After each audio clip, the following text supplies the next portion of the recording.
은혜로우신 우리 아버지 하나님, 오늘도 우리에게 거룩한 주일을 주심을 진심으로 감사하고, 오늘도 사랑하는 성도님들 한 분 한 분을 예배의 자리로 불러주시니 감사를 드립니다. 오늘도 주의 말씀을 통해서 하나님의 마음을 깨닫고, 그리고 주님을 더욱 뜨겁게 사랑하는 우리 사랑하는 성도님들 다 될 수 있도록 은혜 베풀어 주옵소서. 감사합니다. 예수님의 이름으로 기도합나이다. 아멘. 아멘. 오늘 본문 말씀은요, 마가복음 3장 1절에서부터 6절입니다. 제가 본문을 읽을 테니까 여러분은 가정에서 또 성경 스크린을 통해서 본문을 보시면서 같이 들으시면 되겠습니다. 제가 읽을게요. 예수께서 다시 회당에 들어가시니 한쪽 손 마른 사람이 거기 있는지라. 사람들이 예수를 고발하려 하여 안식일에 그 사람을 고치시는가 주시하고 있거늘, 예수께서 손 마른 사람에게 이르시되 한가운데 일어서라 하시고, 그들에게 이르시되 안식일에 선을 행하는 것과 악을 행하는 것, 생명을 구하는 것과 죽이는 것, 어느 것이 옳으냐 하시니 그들이 잠잠하거늘, 그들의 마음이 완악함을 탄식하사 노하심으로 그들을 둘러보시고 그 사람에게 이르시되 내 손을 내밀라 하시니 내밀매 그 손이 회복되었더라. 바리새인들이 나가서 곧 헤롯 당과 함께 어떻게 하여 예수를 죽일까 의논하니라. 아멘. 아멘. 예. 내용은 아주 짤막한 내용인데요. 뭐 있는 대로 회당에 가셨는데 마치 안식일이겠죠. 그런데 그 자리에 이제 손 마른 사람, 손이 뭐 마른다, 이렇게 어떤지 정확히는 모르겠어요. 손이 아마 이렇게 어쨌든 사용할 수 없는 그런 사람이었던 것 같아요. 그런 사람이 거기 있었는데 이제 바리새인들이 쫙 보고 있는 거죠. 어떻게 할까? 안식일인데 과연 고칠까 안 고칠까? 그러니까 사람을 살리는 것과 죽이는 것, 뭐 이렇게 고치는 것과 고쳐주지 않는 것, 어느 것이 더 너희 생각에 어느 것이 더 옳으냐, 이렇게 말씀하시고 난 다음에 이제 그를 고쳐줬고, 그 일로 인해서 바리새인과 서기관이 나가서 이제 헤롯 당원들하고 이제 공모를 하죠. 그래서 예수를 어떻게 하면 죽일까 서로 상의하는 그 모습은, 내용 자체는 아주 심플합니다. 근데 저는 오늘 이 말씀을 2장 초반부터 2장 1절부터 쭉 그 내용을 한번 짚어보려고 생각을 합니다. 제가 왜 그러냐면 2장에서부터 지금 오늘 이 본문까지를 보게 되면 여러 사건들이 나오는데, 서기관과 바리새인들이 계속해서 예수님하고 영적으로 시비가 걸려요. 그리고 자꾸 부딪혀요. 그리고 예수님에 대해서 이 어떤 좀 부정적인 마음들이 자꾸 생기면서 어떻게 해서든지 예수님을 죽이려고 하는 마음들이 생긴다. 그래서 제가 오늘 제목을 왜 그들은 예수님과 계속 부딪힐까? 그 이유가 뭘까? 이제 이런 건데, 그 내용들을 조금 살펴보면요. 먼저 2장 7절 말씀을 제가 한 절만 읽어드릴게요. 이 사람이 어찌 이렇게 말하는가? 신성 모독이로다. 오직 하나님 한 분 외에는 누가 능히 죄를 사하겠느냐. 이 말씀은 언제 한 얘기냐면, 여러분 기억하시겠지만 중풍병자를에게 내 죄 사함을 받았느니라, 그렇게 말씀하신 이후에 이 말이 되냐? 자기가 누군데 죄를 사하느냐? 하나님밖에 죄를 사하실 수 없는데 하나님 한 분 외에는. 지금 이렇게 돼서 이제 예수님에 대해서 굉장한 반감들이 막 끌어오르는 거, 신성 모독에 대한. 그다음에 두 번째는요, 2장 16절이에요. 바리새인의 서기관들이 예수께서 죄인 및 세리들과 함께 잡수시는 것을 보고 그의 제자들에게 이르되 어찌하여 세리 및 죄인들과 함께. 이거는 마태가 이제 부르심을 받고 난 이후에 마태의 집에서 잔치를 벌릴 때 그 자리에 서기관들이 가서 이렇게 보고 있는데, 전부 있는 사람들이 뭐 세리들, 창기들 막 이런데 같이 먹는다는 거죠. 그런 사람하고. 거기에 대해서 이제 예수님의 제자에 대해서 조금 이제 와서 컴플레인하는 장면. 18절을 또 보시면은요, 요한의 제자들과 바리새인들이 금식하고 있는지라 사람들이 예수께 와서 말하되 요한의 제자들과 바리새인의 제자들은 금식하는데 어찌하여 당신의 제자들은 금식하지 않느냐. 이제 금식 문제를 가지고 또 시비를 걸기 시작을 하고요. 23절 24절 말씀인데, 안식일에 예수께서 밀밭 사이로 지나가실새 그의 제자들이 길을 열며 이삭을 자르니 바리새인들이 예수께 말하되 보시오, 저들이 어찌하여 안식일에 하지 못할 일을 하나이까. 아마 이건 뭐 우리가 바로 지난주에 보았기 때문에요. 안식일에 이제 이 미리삭 비벼 먹는 일 때문에 이제 또 부딪히는 일이 생깁니다. 그리고 오늘 이제 본문이에요. 지금 이렇게 보면 2장부터 지금까지 대략 한 5번에 걸쳐 5가지 사건을 통해서 계속해서 예수님과 부딪히는 장면이 나온다. 자, 바리새인과 서기관들은 왜 계속해서 예수님께 시비를 걸고 이렇게 부딪힐까 하는 겁니다. 그 이후에 그 내면엔 뭐가 있을까요? 이분들의 생각은 자기들은 세상에서 하나님의 법을 가장 잘 지킨다고 생각하고 있는 거죠. 그런데 실제로는 어떻습니까? 자기들은 자기들 마음은 가장 하나님의 말씀을 잘 지킨다고 스스로 그렇게 자부하고 있는데 실상은 사사건건 하나님의 말씀과 부딪히고 있다라는 거죠. 자기 생각과는 다르게 자기는 지금 하나님을 거슬리고 있고 하나님의 뜻에 역행하며 살고 있는데 그걸 모르고 자기는 잘하고 있다라고 착각하고 있다라는 겁니다. 자, 이런 것을 보게 되면 우리도 자칫 어쩌면 이들처럼 하나님의 뜻을 거슬리고 살면서도 혹시 나는 잘한다고 착각할 수 있지 않을까? 조금 뭐 비유가 좋지는 않은데요. 대부분 뭐 교회를 어렵게 하고 어지럽게 하는 사람들은 초신자는 아니죠. 그죠? 오래 교회를 다녔고 오래 믿은 사람들 중에서도 교리적으로나 전통을 앞세우는 분들이 그런 분들이 좀 있습니다. 그죠? 이런 모습을 보면 오늘 말씀에 이렇게 비춰서 본다면 어쩌면 그분들은 바리새인처럼 어쩌면 서기관처럼 그런 모습들을 가지고 있는지도 모르겠다라는 겁니다. 그러니까 이런 위험들은 우리에게도 얼마든지 있을 수 있는 거죠. 나는 가장 세상에서 잘 믿는다고 스스로 자부하는데 실상은 하나님과는 매 순간마다 부딪히며 산다면 그건 정말 신앙생활을 잘 못하는 거 아닙니까? 그러면 왜 그런 일이 생길까? 거기에 대해서 우리가 몇 가지 좀 생각해 보려고 하는데 첫 번째입니다. 우리 1번 좀 펴주십시오. 같이 한번 읽읍시다. 시작. 신앙의 본질과 비본질을 분명히 알아야 한다. 뭐 이건 제가 여러 차례 말씀드렸기 때문에 여러분 성도님들 다 잘 아실 거예요. 신앙의 본질과 비본질을 구분할 수 있어야 되고 쉽게 말하면 고정관념이라고 하든지 선입견을 좀 내려놓아야 한다라는 겁니다. 많은 경우에 사람들이요 비본질적인 것을 가지고 신앙의 본질로 착각하는 경우들이 참 많습니다. 그래서 그것을 주장해서 문제를 일으키기도 하고 충돌도 생기고 교회 안에서 혹은 성도들 간에 갈등이 생길 때도 있다라는 거예요. 우리가 지금 봤듯이 지금 이들의 문제가 뭡니까? 죄인들하고 식사했다라는 거잖아요, 여러분. 그죠? 마태의 집에 들어가서 왜 저런 죄인들과 창기들과 같이 주님은 식사를 하느냐 그거죠. 사실 이 밥 먹는 문제, 내가 누구랑 밥 먹는 문제는 신앙의 본질 부분은 아니죠. 그죠? 내가 누구랑 밥 먹는 게 무슨 그렇게 문제가 되겠습니까? 근데 이분들은 그게 마치 신앙의 본질인 것처럼 그런 문제 생겼고요. 금식의 문제도 마찬가지죠. 금식은 이건 자본에서 자발적으로 하는 거지 금식을 명령해서 하는 건 아니죠. 물론 아주 특별한 경우에 그럴 수는 있죠. 니느웨 성에서 전부 사흘 동안 금식해라 하듯이 그렇게 할 수는 있겠지만 일반적으로 우리가 일반 신앙생활하면서 금식하는 경우는 내가 자원해서 하는 거죠. 근데 지금 그 문제를 가지고 시비를 건다든지 안식일에 이삭을 비벼 먹는 문제라든지 안식일에 병자를 고치는 오늘 이제 3장 1절에서 나왔던 병자를 고치는 이런 문제는 사실은 하등의 신앙의 본질과는 아무 상관이 없는 문제다. 그런데 오늘 이 본문을 보니까 바리새인과 서기관은 그런 비본질적인 신앙의 문제를 가지고 다른 사람을 정죄하고 있었다라는 거예요. 그것 때문에 그러니까 자기들은 다 옳다고 생각하며 살고 있는 거죠. 우리는 다 옳아, 나는 다 맞아. 그런데 실상은 하나님의 진리에서 멀리 가 있는 경우다라는 겁니다. 물론 우리 성도님 중에 뭐 그런 분이 저는 계시지 않다고 생각합니다. 그런데 혹은 교회 생활하다가 어떨 경우에는 뭐 교구나 구역이나 무슨 뭐 부서나 어떤 그룹에서 지나치게 자기의 생각이나 주장만을 고집하는 경우가 있을 수도 있다라는 거죠.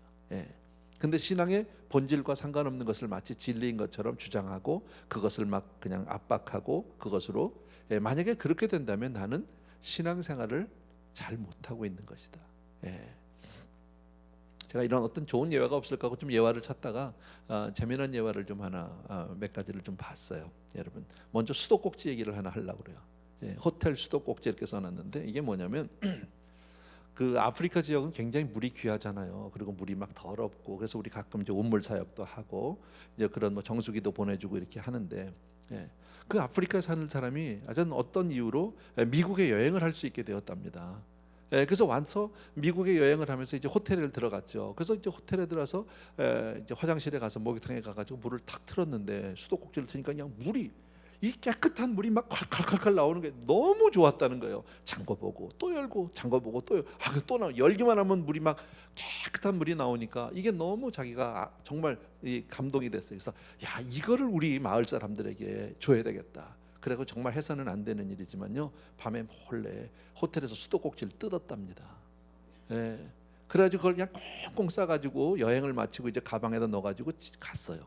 자기 나라로 돌아가서 모든 사람을, 동네 사람을 다 불러가지고 자랑을 하는 겁니다. 내가 여러분에게 오늘 큰 선물을 가지고 왔다고. 내가 이번에 미국을 갔다 왔는데 가니까 그 깨끗하고 아주 좋은 물이 얼마나 콸콸 나오는지 모르는데 그 물 나오는 데가 그거를 가져왔다 그러면서 다 꺼내서 수도꼭지를.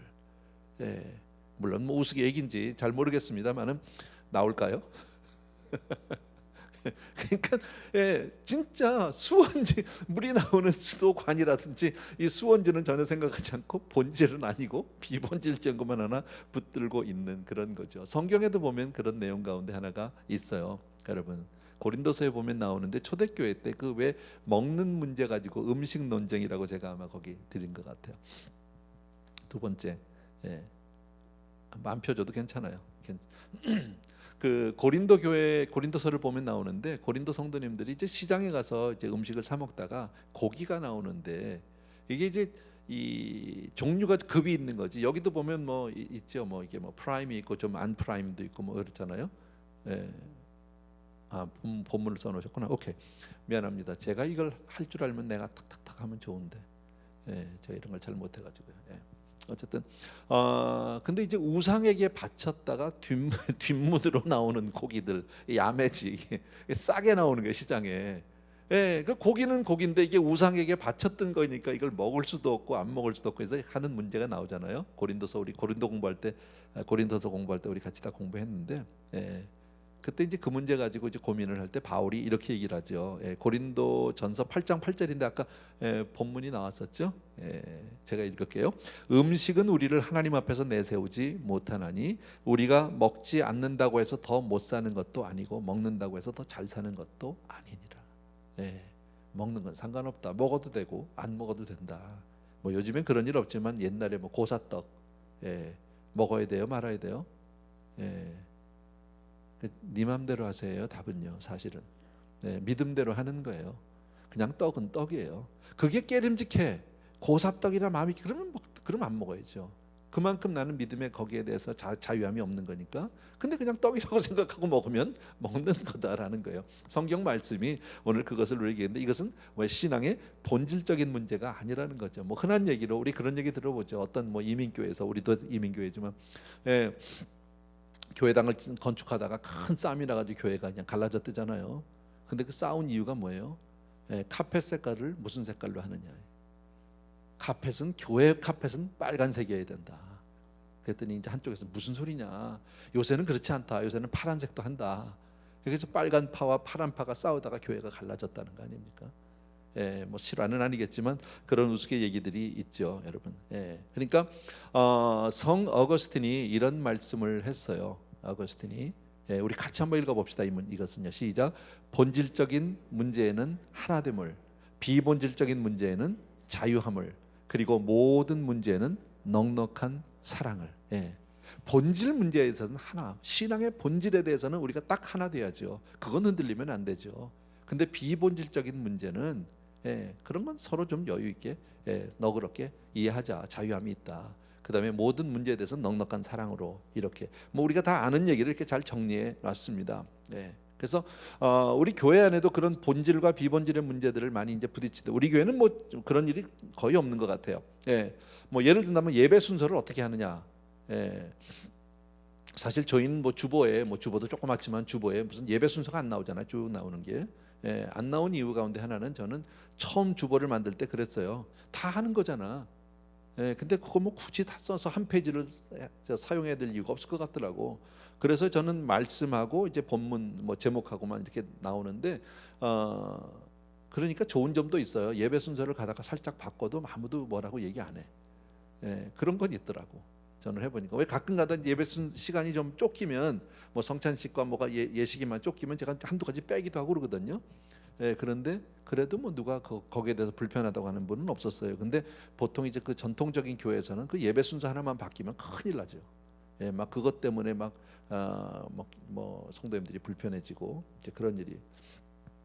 제가 오래전에 그런 일이 있었어요. 제가 그 얘기해도 괜찮겠죠. 영락교회에서 그 아주 오래전이에요. 제가 청년 시절이니까. 제가 그때는 뭐 전도사도 전도사인가? 전도사 막 되자마자인가 그랬던 것 같아요. 근데 그때 이제 찬양 어느 영락교회에서 그 부흥회를 했어요. 강사 목사님을 모시고 한국에서 오셨는데, 근데 저희가 찬양팀으로 초청을 받았어요. 그때만 해도 영락교회는, 요즘 영락교회는 안 그래요. 요즘 영락교회는 아주, 여기 나성 영락교회요, 아주 뭐 따끈따끈, 요새는 뭐 예배 못 드리지만 아주 열심히 합니다. 근데 그때는 안 그랬어요. 굉장히 전통적이고 이랬거든요. 그래서 이제 찬양 부흥회니까 찬양팀으로 저희 팀을 불렀어요. 그래서 이제 갔죠. 그래서 막 스피커, 그때만 해도 굉장히 컸어요. 막 스피커들 놓고 뭐 드럼, 뭐 기타, 베이스 뭐 이래가지고 이제 찬양 집회를 했거든요. 그날 아주 첫날 집회 잘했어요. 그리고 나서 그날 밤에 당회가 임시당회가 열렸다는 얘기를 들었죠.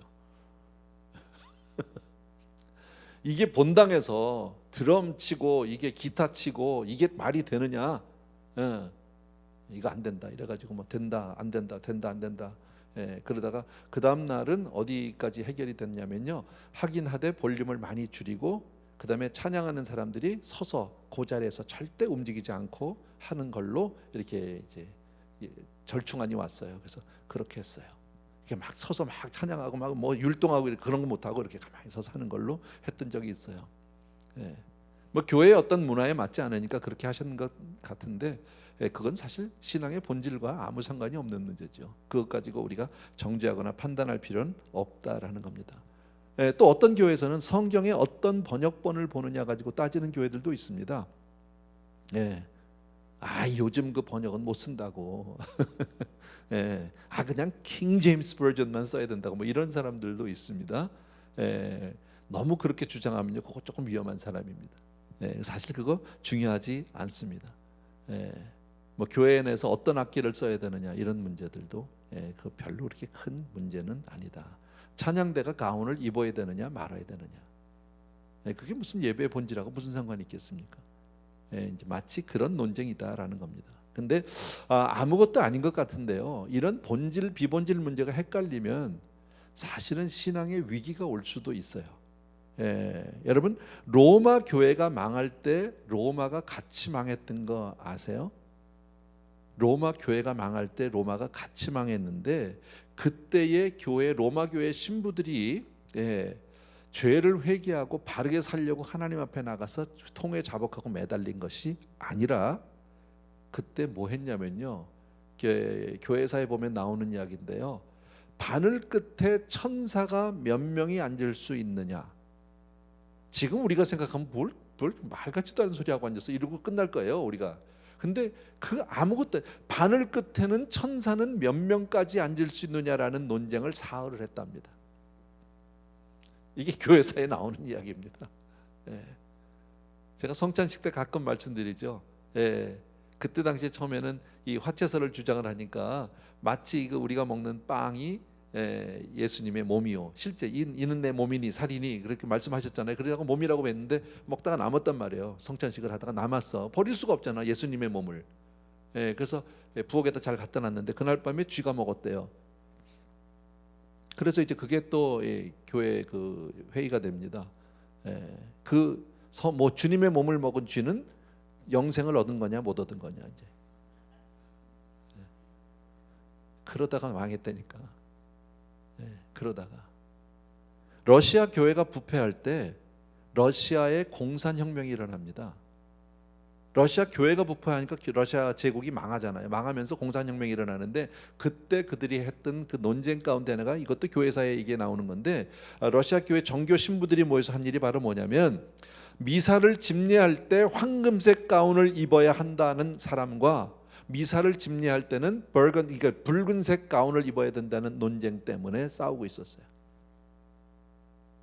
그게 뭘 중요해요? 그죠? 우리가 생각할 때는 아무것도 아닌데, 여기 한번 사로잡히면 이게 다 어디서 나오는 얘기냐면, 신앙의 본질과 비본질, 예배의 본질과 비본질의 문제에 대해서 이게 혼동이 되기 시작하기 때문에 그런 거죠, 여러분. 지금 오늘 아까 우리가 성경을 2장부터 쭉 나왔던 이야기를 보면 바리새인들 서기관들이 지금 제기하고 시비를 걸고 예수님과 부딪히는 모든 문제는 자기들이 스스로 만들어 놓은 규례지 하나님의 말씀은 아니다라는 거예요. 하나도. 여러분, 한국에도 그런 일이 있었어요. 지금은 이제 아무렇지도 않게 다 통용이 되는데요, 처음에 그랬답니다. 축도 문제입니다. 간절히 축원하옵나이다와 있을지어다, 이거 가지고 싸우자. 이거 가지고 나뉘었잖아요. 교단이 갈렸잖아요. 우리는 찌어다 쪽입니다. 저는 우리 교회는 뭐 난 I don't care. 나도 가다가 헷갈리면 어떨 땐 축원하옵나이도 가끔 합니다. 하고 나서 이거 안 되나? 근데 뭐 사실 무슨 상관이에요? 근데 참 공교롭게도 정확한 통계인지는 모르겠는데 한국 교계가 뭐 축원하옵나이다와 있을지어다라고 이 축도 문제 가지고 싸우고 있는 그때 이후로 한국 교회의 부흥은 사라지기 시작했다라는 얘기가 있어요. 뭐 정확한 제가 자료를 가지고 있지는 않은데 그런 말들을 합니다. 그러니까 아무것도 아니지만 우리가 신앙의 본질에서 흔들릴 때 우리의 삶이, 우리의 어떤 환경들이 무너져 내려간다는 것을 알 수 있다라는 거죠. 조금 우리가 이걸 확대해서 본다면 요즘 같은 때 우리 많은 성도님들이 지금도 정말 예배를 위해서 오늘도 영상을 통해서 열심히 예배드린 줄로 믿습니다. 너무너무 감사하죠. 사실 가정에서 예배를 드린다는 것이 쉬운 일은 아니에요. 오늘 이렇게 성도님들 이렇게 나와 주셨는데 좀 어려운 시기에도 나와 주셨잖아요. 사실 나온 사람들은 교회에 나와 있으니까 예배가 돼요. 근데 집에 있으면 참 힘들다는 거죠. 왜냐하면 뭐 갑자기 또 뭐 물 먹으러 부엌에도 갔다 올 수도 있고 뭐 애가 올 수도 있고 뭐 갑자기 가스불 켜놓은 것 같기도 하고 뭐 이런 여러 가지 일들이 생길 것 같아요. 그러다 보면 자연히 예배에 집중을 못할 수 있단 말이지. 그런데 이랬든 저랬든 우리가 정말 예배에 힘써야 하는 것은 예배가 흔들리면 우리의 삶이 무너져 내리기 시작해요. 그 정확하진 않은데 제가 지난번에 한번 그런 얘기 말씀드렸잖아요. 지금 우리 교회 성도님들이 아픈 분이 참 많아요. 제가 교회를 개척하고 지금까지 오면서 역대 지금이 가장 많은 것 같아요. 늘 있었어요. 아픈 분들은 있었는데 지금같이 아픈 분들이 그렇게 많은 경우는 없었던 것 같아요. 이게 교회를 오지 못해서 그런 게 아닌가. 다른 말로 얘기하면 정말 온전한 예배를 드리지 못했기 때문에 그런 게 아닌가, 이런 생각을 합니다. 또 한 가지 우리가 신앙생활하면서 꼭 기억해야 될 것, 두 번째 2번 좀 펴주십시오. 2번 같이 읽습니다. 시작. 어떤 경우에도 생명을 택해야 된다. 우린 살자고 예수 믿는 겁니다. 복음은 생명의 복음입니다. 아멘. 그러니까 우리는 생명을 택해야죠. 그런데 바리새인들은 지금 어떻습니까? 다른 사람들의 구원에는 전혀 관심이 없어요. 그 사람이 구원을 받든지 말든지 병이 낫든지 말든지 그 사람의 생명이나 그 사람의 인격에 대해서는 아무런 관심이 없어요. 오직 이들의 관심은 뭡니까? 자기들이 만들어 놓은 종교적인 어떤 규례, 규칙, 그리고 자기들이 누리고 있는 종교적인 기득권, 이것을 지키느냐, 이게 더 중요한 문제지 다른 사람의 생명에 대해서는 아무 관심이 없다라는 거죠. 여러분, 심지어는 아까 우리가 읽었던 6절에 이렇게 얘기하죠. 바리새인들이 나가서 곧 헤롯 왕과 함께 어떻게 하여 예수를 죽일까 의논한다라는 거죠. 여러분, 이게 정말 하나님을 누구보다도 잘 믿는다고 하는 사람이 할 생각입니까?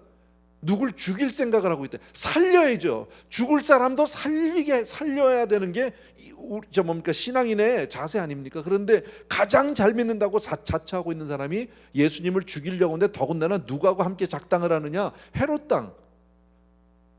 바리새인과 헤롯 왕은 원수예요.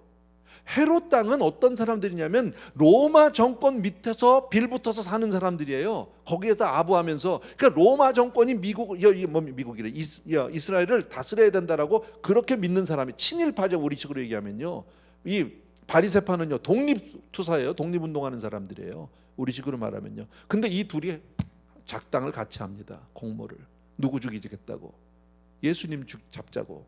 그러니까 이건 참 이율배반이죠. 말이 안 되는 거죠. 그러니까 이 사람들은 신앙에 완전히 초점이 틀려요. 누구보다도 스스로는 하나님 잘 믿는다고 자기 스스로 자처하는데 실상 하는 짓은 정반대로 하고 있다라는 겁니다. 또 이들이 예수님을 죽이려고 하는 그 이유가 뭡니까? 예수님이 사람을 죽이신 적이 있습니까? 예수님이 뭐 도적질을 한 적이 있습니까? 예수님이 누구를 사기를 쳤습니까? 아니에요. 그런 문제가 아니야. 단지 하나는 뭡니까? 자기들이 만들고 정해놓은 종교적인 규칙을 어겼다. 그거예요. 예, 그게 다야. 그게 죽일 일이냐고. 자기들이 만들어놓은 종교적인 관습을 어겼다는 이유 때문에, 다시 말씀드리면 자기가 만들어놓은 종교적인 규례 관습이 사람 생명보다 소중한 거예요. 이거는요, 내 체면이 다른 사람 목숨보다 귀한 거예요. 내 자존심이 다른 사람의 인격보다 소중한 거예요. 뭐 이렇게 볼 수도 있다라는 겁니다, 여러분. 근데 이런 성향은 바리새인만 있지 않고 우리가 다 있어요. 모든 사람이 이런 성향이 있어요. 왜? 일반적으로 그렇잖아요. 나하고 생각이 다르면 적으로 여기기가 쉽잖아요. 예, 딱 갈라놓잖아요. 내 편, 네 편으로. 여러분, 나와 의견이 달라. 그럼 일단 적개심이 생기죠. 예. 죄송합니다, 이런 얘기를 해서 보면은 뭐 저 잘은 모르는데 뭐 트럼프 지지자, 바이든 지지자, 뭐 지금은 뭐 선거 다 끝났지만요, 얼마나 많은 흑색 선전이 있습니까? 얼마나 많은 서로 상대방에 대한 비방이 있습니까, 여러분? 예, 그냥 트럼프 지지자기 때문에, 바이든 지지자기 때문에 상대편은 무조건 죽일 놈, 나쁜 놈, 그리고 막 집어던지고 뭐 서로 무시하고, 이거는 아니죠, 여러분. 근데 우리는 다 그런 경향이 있다. 한국의 태극기, 촛불, 그 싸울 일입니까? 사실은요, 다 대한민국 사람인데. 근데 얼마나 적대적입니까, 여러분? 그러니까 무조건 이 패거리, 자기 패거리가 하는 건 무조건 옳다. 예, 그렇진 않죠, 여러분. 어떻게 다 무조건 옳다? 무슨 김일성입니까, 여러분? 만장일치 그런 게 어디 있어요? 다 각자가 생각이 다른데, 여러분. 근데 이 패거리의 문화라고 할까요? 거기에 빠지게 되면 다른 사람의 생명은 아랑곳하지 않습니다. 내 주장, 내 뜻만 관철되면 다른 사람은 죽든지 말든지 뭐 망가지든지 부서지든지 다 상관없고요. 심지어는 자기들이 만들어 놓은 어떤 주장을 관철시키기 위해서 가짜 뉴스도 만들어서 풀잖아요, 여러분. 요즘 보면 뉴스에 왜 그런 것들이 나오죠? 뭐 팩트 체크, 신문에도 있고 뉴스에도 나오더라고. 왜 그런 게 필요합니까? 하도 가짜가 많으니까, 하도 가짜 뉴스들을 많이 만들어 놓으니까. 특히나 여러분, 유튜브에 얼마나 많은 가짜 뉴스들이 있는지 몰라요. 확인해 보셔야 돼요. 그런 거 진짜 아무거나 함부로 믿으시면 안 돼. 그냥 성경 말씀을 믿어. 아멘. 예, 우리가 믿을 건 주님이죠. 세상은 원래 그래요, 여러분. 다시 처음으로 돌아가면 예수님은 이 땅에 우리를 살리러 오신 분이에요. 아멘. 예, 예수님은 사람을 구분하는 게 아니라 모든 사람을 다 살리러 오신 줄로 믿습니다. 근데 바리새인과 서기관은 어떻습니까? 지금 세리들, 뭐 창기들, 죄인들 사람 취급해요, 안 해요? 안 해요. 일단 저 사람들은 구원하고 상관없는 사람들이에요. 근데 예수님은요, 나는 모든 사람을 살리러 왔다라는 것을 몸소 보여주시기 위해서 그들과 함께 식사하고 함께 지낸다라는 거죠, 여러분. 그리고 모든 사람이 손가락질하고 모든 사람들이 죄인이라고 했던 마태도 불렀고 제자로, 막달라 마리아도 제자로 불러주셨단 말이지. 뭘 얘기하는 거예요? 나는 생명을 살리러 왔다라는 거예요, 여러분. 그래서 주님이 말씀하시잖아요, 여러분. 건강한 자에게는 의사가 쓸데없고 병든 자에게라 쓸데있느니라. 나는 의인을 부르러 온 게 아니라 죄인을 부르러 왔다. 예. 그런데 지금 아까 보니까요, 바리새인들, 서기관들 누구보다 하나님을 잘 믿는다고 스스로 자처하는데 막상 하나님의 말씀과 비춰보니까 사사건건 부딪히고 사사건건 틀리단 말이지. 그죠? 그러면 잘못됐는데 문제는 뭐예요? 나는 잘하고 있다, 누구보다도 잘 믿는다고 스스로 자부하기 때문에 죄인이라는 사실을 깨닫지를 못한다라는 거죠. 죽어갔는데, 지금 자기는 병들어 죽고 있는데 죽은 걸 몰라. 병들어 있는 것 자체를 모르니까 의원을 찾을 필요가 없고 예수님이 필요가 없겠죠, 여러분. 뭐 우리는 바리새인, 서기관 뭐 이런 일이 우리에게 직접은 아니겠지만 어쨌든 우리가 살아가면서 나하고 의견을 달리한다든지 나하고 어떤 뭐 뜻이 맞지 않는다 할 때 혹시 내 마음 가운데 그 사람을 죽이고 싶은 생각이 있다면 뭐 우리가 문자적으로 진짜 죽이진 않겠죠. 예, 그런 생각이 있다면 나는 이건 나는 신앙인의 자세는 아니로구나. 이 정도는 우리가 생각해 봐야죠, 여러분. 살리는 쪽으로 가야지. 아멘. 여러분, 복음은 살리는 거예요. 아멘. 세 번째입니다. 3번이요.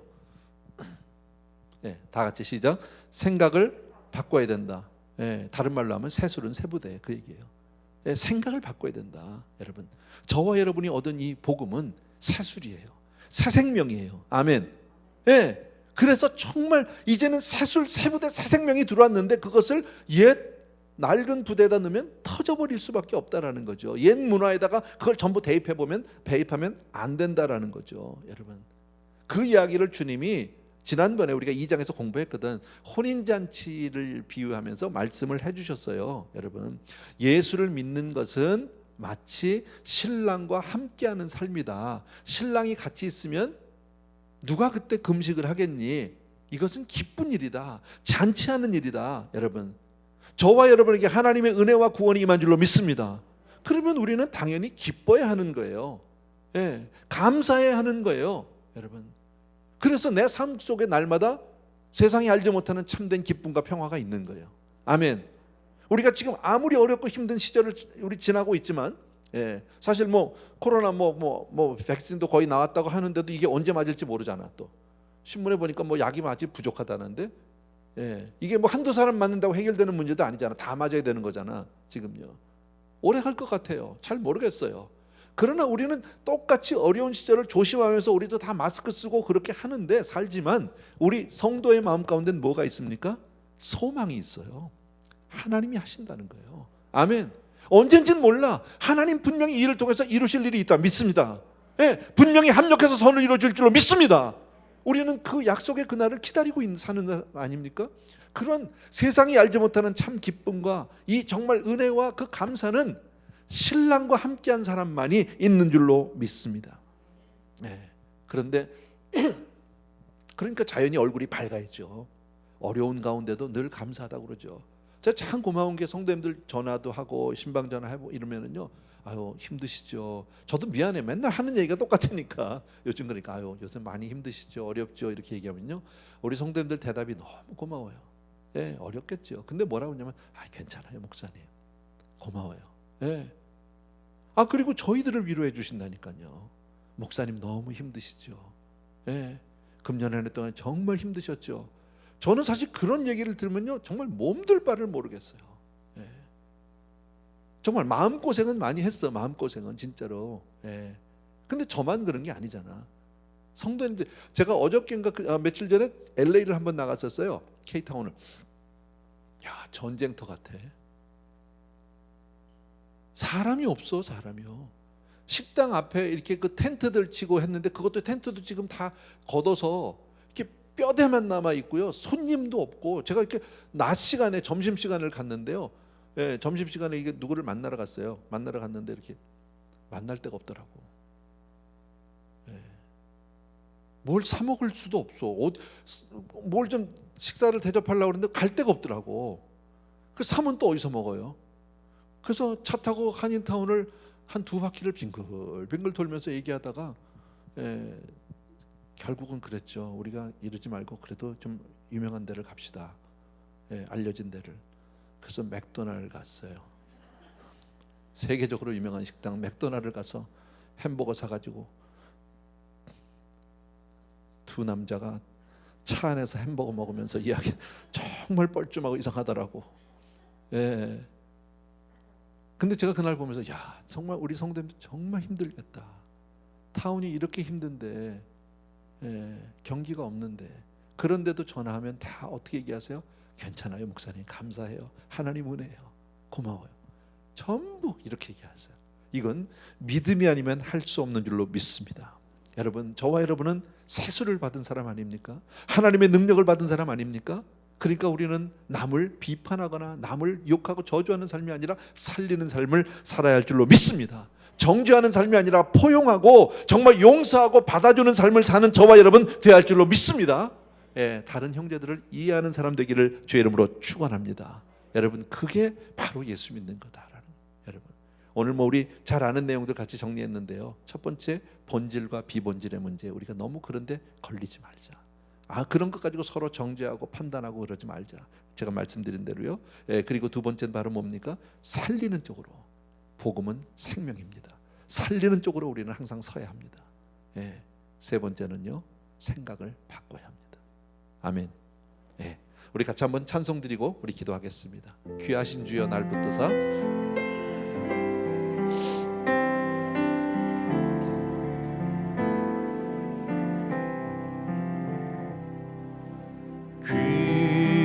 귀하신 주여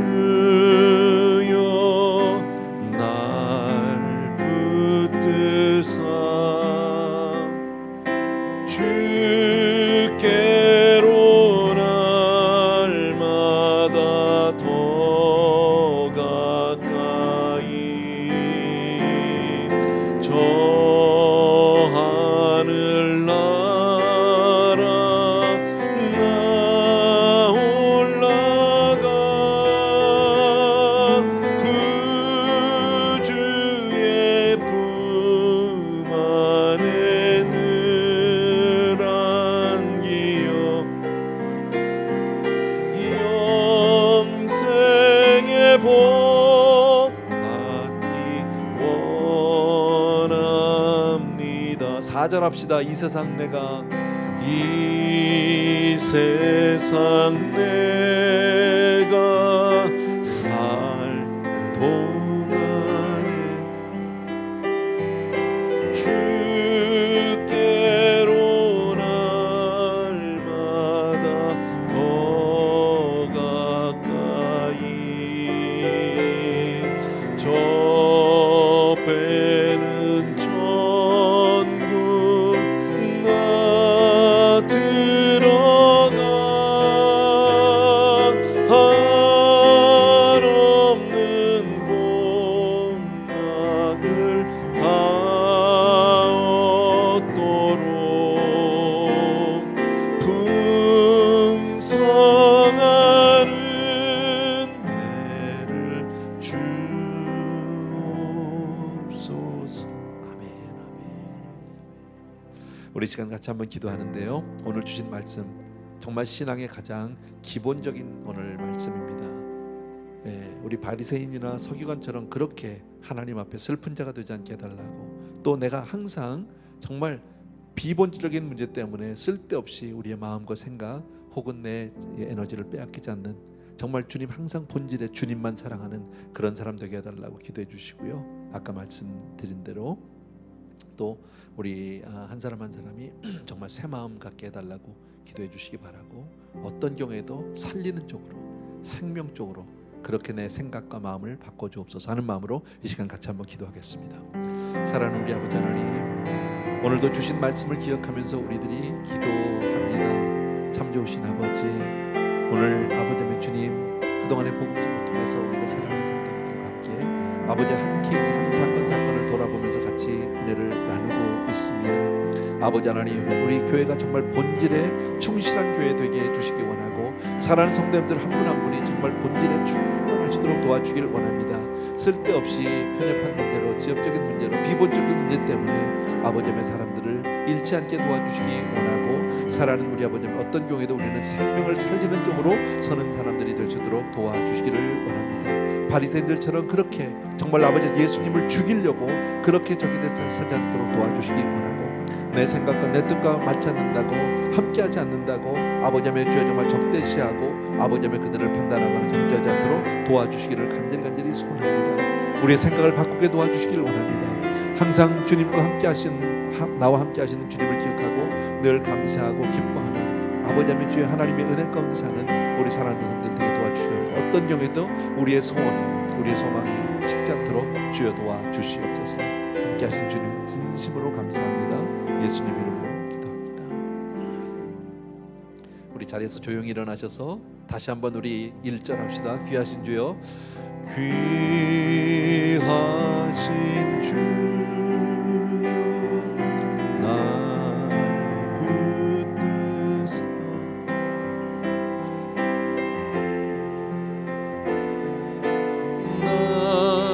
날마다 더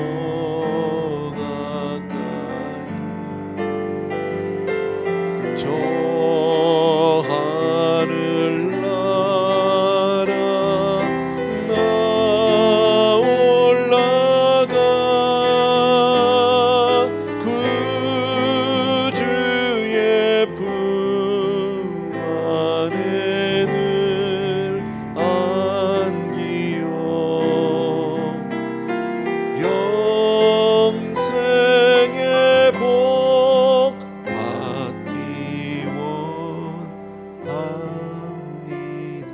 아멘, 아멘.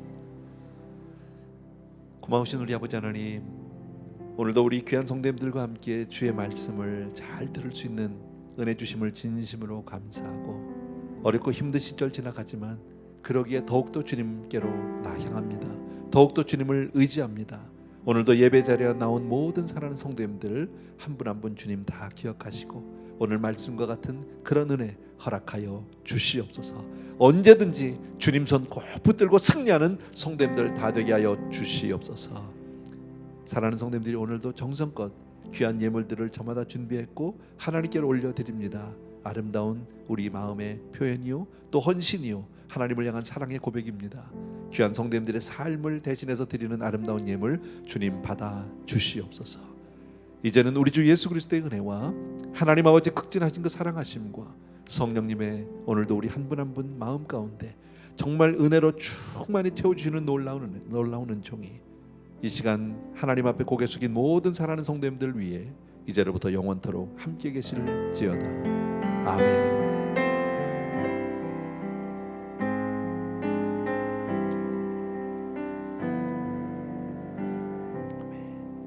예배 마쳤고요. 할렐루야, 감사합니다.